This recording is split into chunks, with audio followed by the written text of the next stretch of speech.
वाच्य के भेद। वाच्य कि जो कथन कहा गया और वाक्य में कर्ता की प्रधानता है, कर्म की प्रधानता है या भाव की प्रधानता है। इस आधार पर वाच्य के भेद माने गए हैं। वाच्य के 3 भेद माने गए हैं। पहला भेद है कर्तृवाच्य। जिस वाक्य में कर्ता की प्रधानता होती है वह कर्तृवाच्य के अंतर्गत आता है, अर्थात इसमें कर्ता के साथ ने या कोई भी कारक चिन्ह नहीं होता। क्रिया अकर्मक और सकर्मक दोनों में से वाक्य में कोई भी एक हो सकती है और क्रिया का सामान्य रूप होता है। जैसे तुम घूमते रहते हो, तो यहाँ तुम कर्ता है, कर्ता के बाद कोई भी कारक चिन्ह नहीं लगा है और अकर्मक क्रिया है। इसी तरह सकर्मक क्रिया का हम उदाहरण ले सकते हैं। तुम अखबार पढ़ते हो, तो तुम कर्ता है, कर्ता के बाद कोई भी कारक चिन्ह नहीं है और अखबार पढ़ते हो सकर्मक क्रिया है। इसके साथ ही कर्ता के साथ ने का भी प्रयोग कर्तृवाच्य में होता है। जैसे तुमने अखबार पढ़ लिया है, तो वहाँ तुम के साथ ने लगा है। तुमने खा लिया है, तो वहाँ तुमने का ने का प्रयोग हुआ है। तुमने खा लिया है अकर्मक क्रिया है। तुमने अखबार पढ़ लिया है सकर्मक क्रिया है। दूसरा भेद है कर्मवाच्य। कर्मवाच्य में वाक्य में कर्म की प्रधानता होगी।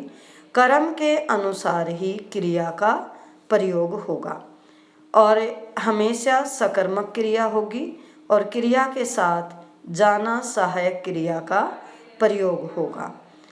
कर्ता के साथ या तो से होगा या के द्वारा का प्रयोग होगा, अर्थात से या के द्वारा कारक चिन्ह का प्रयोग होगा। जैसे उदाहरण, तुम्हारे द्वारा बाग से फूल तोड़े जाते हैं, तो यहाँ द्वारा का प्रयोग हुआ है। तो तुम्हारे द्वारा बाग से फूल तोड़े जाते हैं। क्या तोड़े जाते हैं? फूल। तो यहाँ कर्म है, अर्थात हमेशा सकर्मक क्रिया का प्रयोग हुआ। जैसे हम उदाहरण दूसरे भी ले सकते हैं।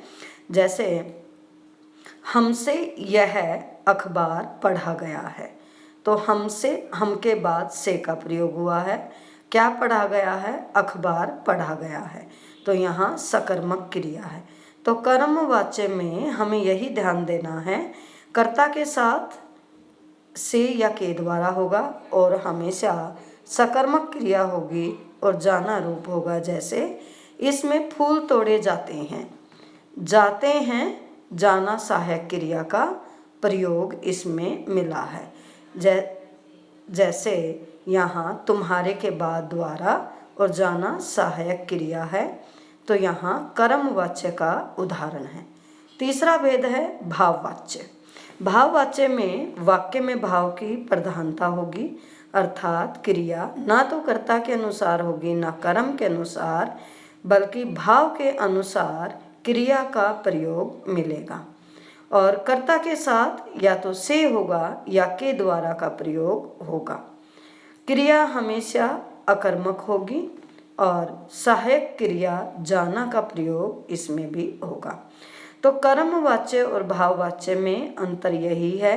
कर्मवाच्य में सकर्मक क्रिया और भाववाच्य में केवल अकर्मक क्रिया होगी। जैसे भाववाच्य का उदाहरण, तुम्हारे द्वारा घूमा जाता है, तो यहाँ तुम्हारे द्वारा का प्रयोग हुआ कर्ता के बाद, घूमा जाता है अकर्मक क्रिया। तुमसे हंसा जाता है, तो तुमसे से का प्रयोग हुआ है, हंसा जाता है, तो यहाँ जाता है सहायक क्रिया का प्रयोग हुआ है। या मान लो हम कहें तुमसे खाना खाया गया था, तो खाना खाया गया था, गया भूतकाल में जाना रूप का सहायक क्रिया का रूप है।